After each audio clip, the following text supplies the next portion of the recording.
Gada gadi gada oh.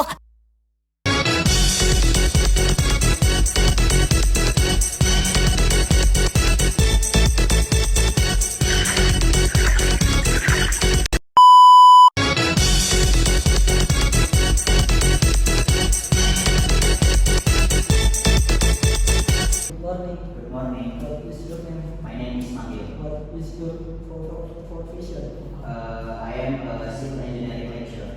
How long you been teaching? I have been teaching for 2 years. What subject do you teach?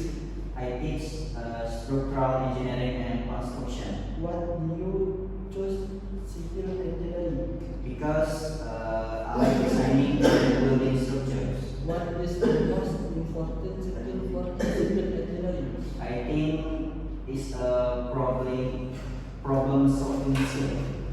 Do you have field experience? Yes, I have worked on several projects.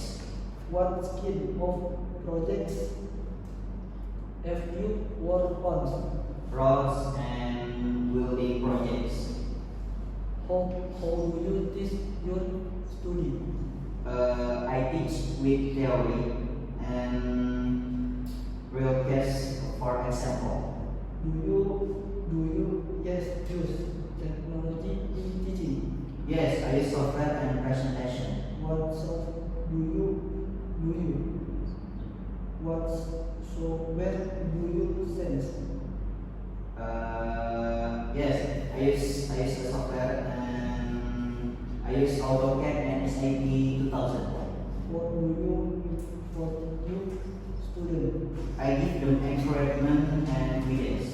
What challenge student face in civil engineering? Understanding calculation. How do you help student with difficulties? I give extra explanation and practice. What your teaching? Thank you everyone! Thank you Elmar! Boom!